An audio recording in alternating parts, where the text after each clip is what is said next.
Assalamualaikum warahmatullahi wabarakatuh. Nama saya Siti Koiria, kelas 12 MIPA 1. Di sini saya ingin menjelaskan tentang proses pembelahan secara biner atau amitosis. Proses pembelahan secara langsung disebut juga dengan pembelahan amitosis atau pembelahan biner. Satu sel akan membelah menjadi dua sel sama besar dan memiliki materi genetik yang sama. Proses amitosis diawali dengan menempelnya kromosom pada dinding sel, kemudian ukuran sel akan membesar bersamaan dengan replikasi DNA. Setelah DNA baru terbentuk, sel akan mencapai ukuran maksimum dan akan membelah menjadi dua bagian yang memiliki ukuran dan materi genetik yang sama. Nah, pada umumnya pembelahan ini terjadi pada organisme yang tidak memiliki sel atau prokariotik. Pembelahan biner pada organisme prokariotik terjadi pada bakteri. Namun pada beberapa keadaan pembelahan sel juga dapat terjadi pada organisme eukariotik, contohnya pada protozoa.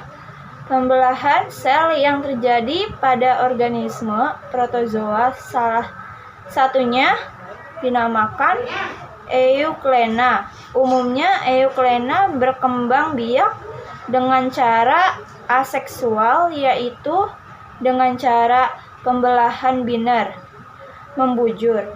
Pembelahan biner atau amitosis ini banyak terjadi pada organisme uniseluler seperti bakteri, protozoa, dan mikroalga.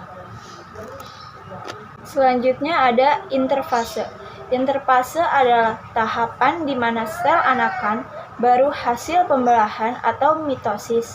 Mempersiapkan pembelahannya dilansir dari Encyclopedia Britannica. Interfase memutuskan apakah sel akan memasuki tahapan mitosis selanjutnya atau tidak.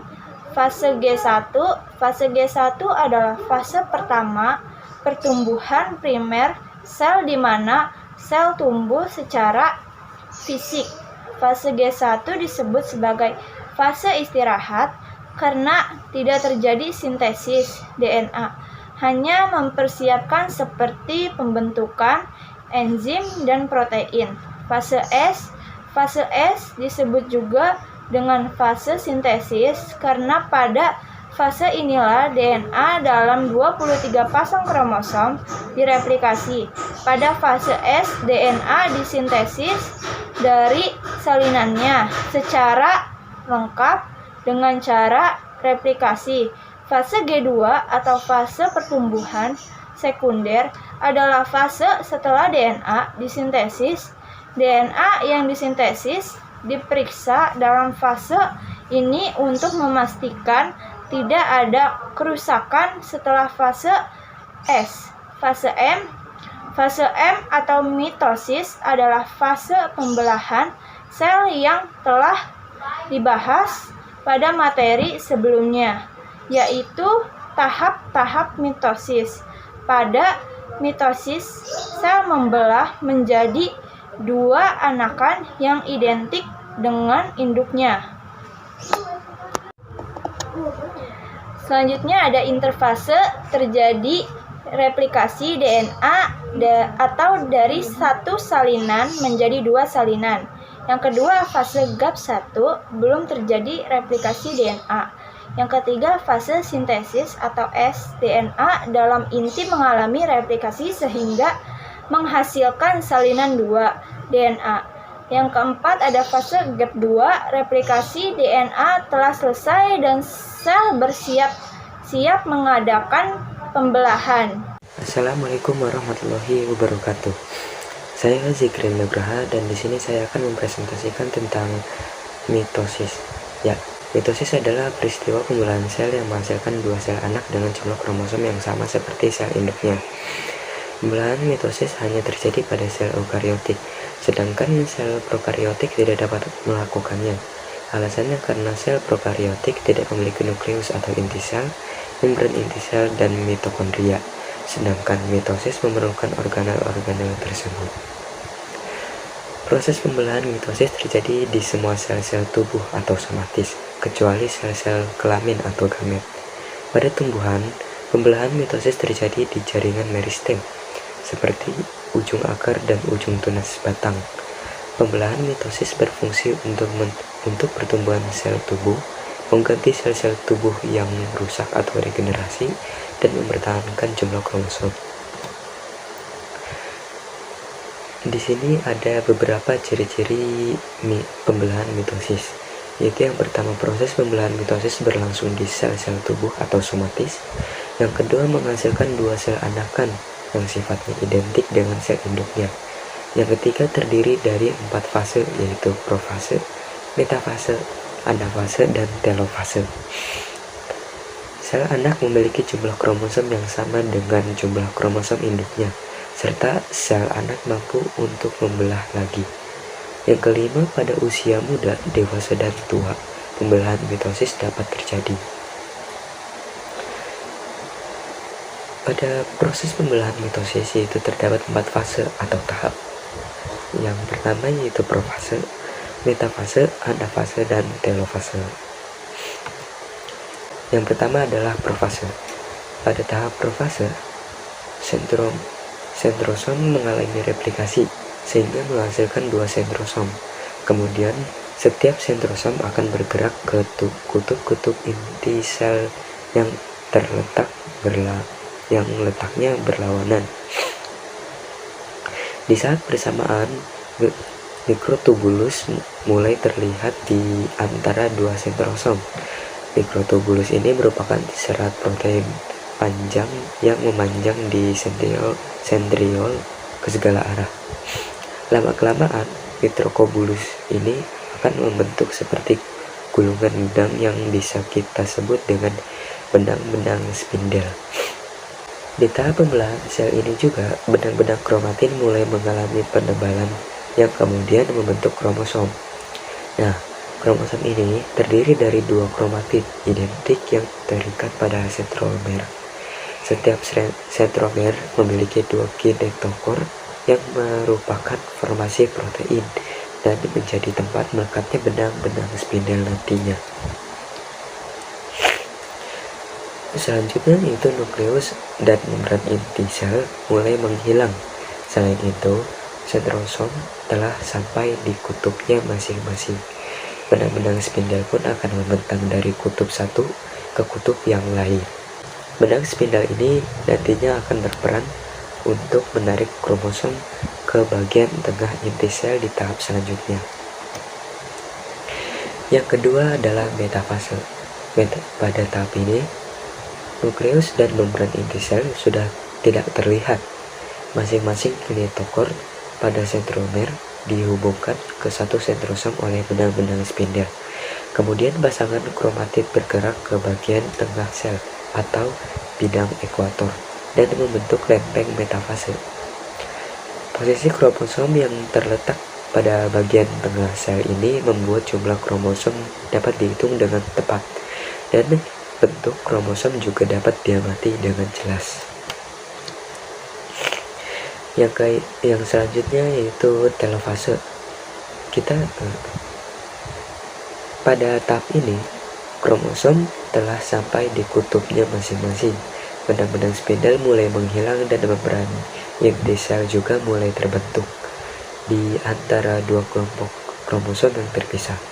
Kromosom semakin lama akan menipis dan berubah menjadi benang-benang kromatin kembali. Yang terakhir yaitu sitokinesis. Proses sitokinesis sudah mulai sejak tahap anafase akhir, dengan mulai terbentuknya cincin kontraktil di bawah membran plasma yang paralel terhadap keping metafase. Selanjutnya, cincin ini perlahan-lahan akan mengecil dan menyebabkan pelipatan membran plasma ke arah dalam hingga sel terbagi menjadi 2. Nah, Pada saat telofase, sel tumbuhan menghasilkan vesikula yang berbentuk dari aparatus Golgi berpindah ke tengah-tengah sel dan kemudian bersatu menghasilkan pelat sel. Kemudian, materi dinding sel yang dibawa dalam vesikula kumpul pada pelat sel. Pelat sel akan membesar dan diikutinya bergabungnya membran di sekeliling plasma sel, sehingga dihasilkan dua sel anak yang lengkap dengan membran sel masing-masing. Bismillahirrahmanirrahim. Assalamualaikum warahmatullahi wabarakatuh. Perkenalkan, nama saya Delia Febrianti. Saya dari kelas 12 IPA 1. Di sini saya ingin menjelaskan tentang meiosis. Meiosis adalah salah satu jenis pembelahan sel yang terjadi pada organisme yang berfungsi secara seksual untuk memproduksi sel gamet seperti sperma maupun sel telur. Karena melakukan pembelahan dua kali, meiosis terbagi dalam dua tahapan besar, yaitu meiosis 1 dan meiosis 2. Meiosis 1 terjadi dalam 4 tahapan, yaitu profase 1, metafase 1, anafase 1, dan telofase 1. Dan yang pertama itu ada profase 1.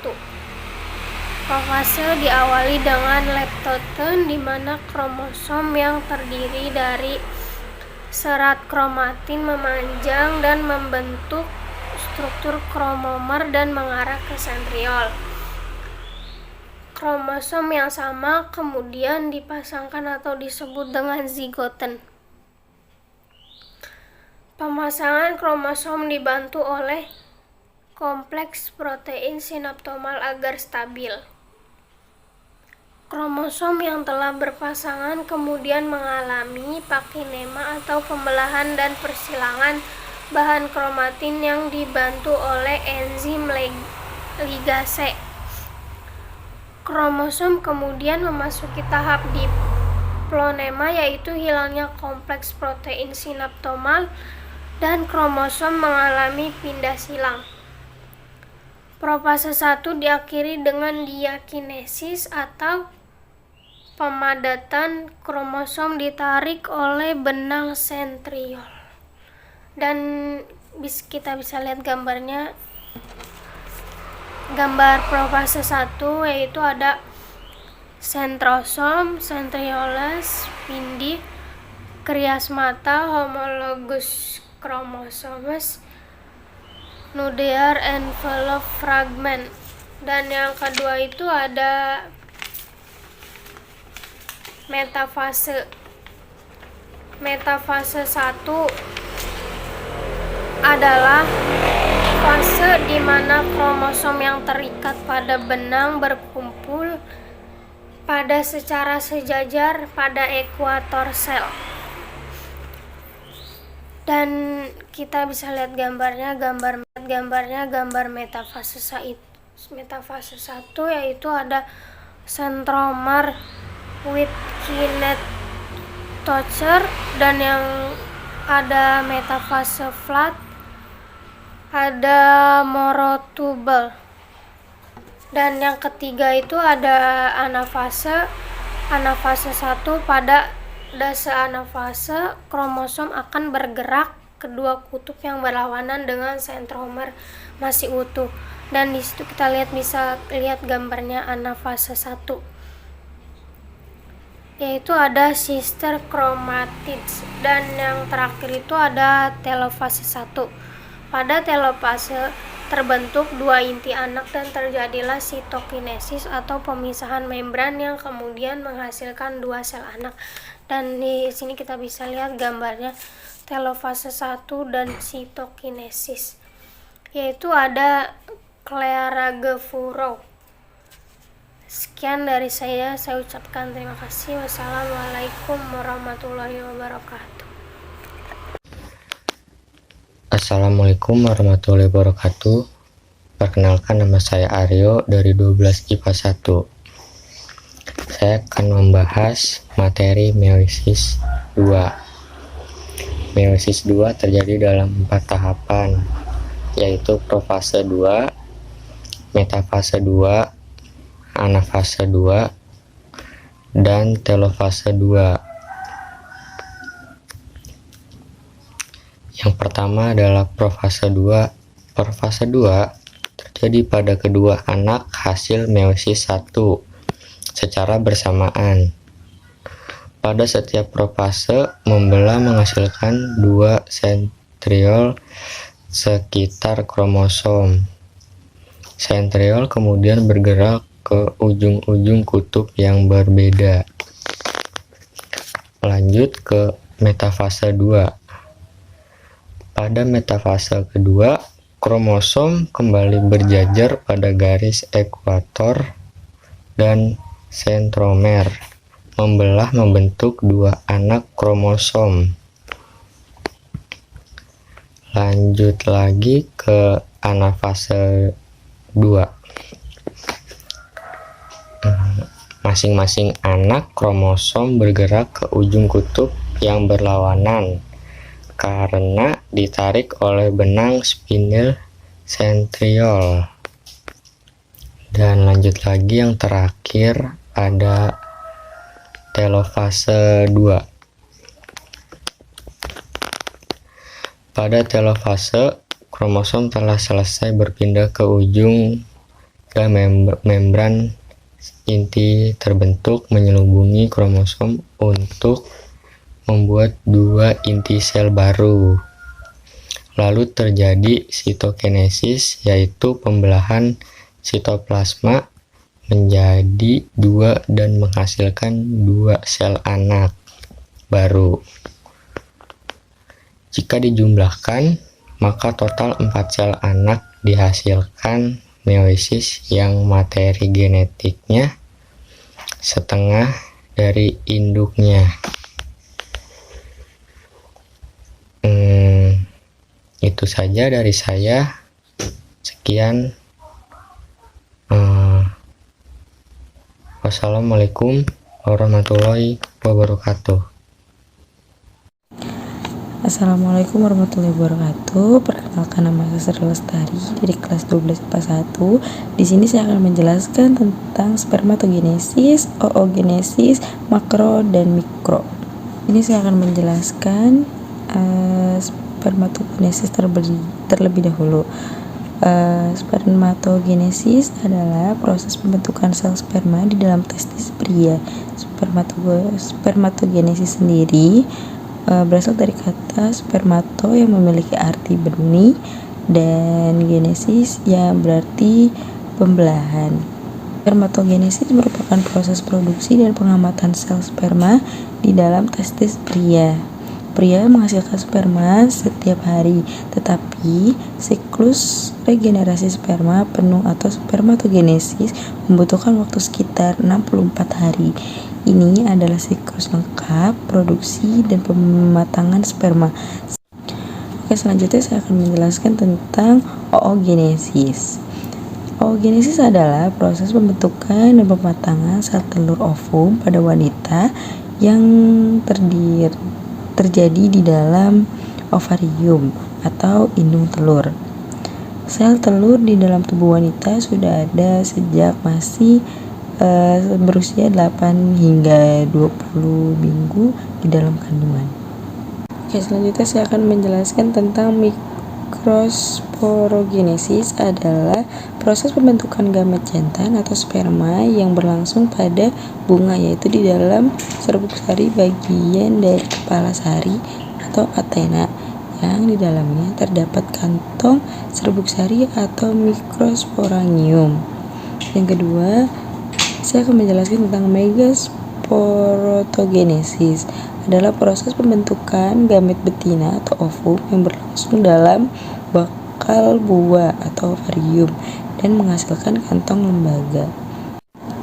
Oke, sekian dari saya. Wassalamualaikum warahmatullahi wabarakatuh.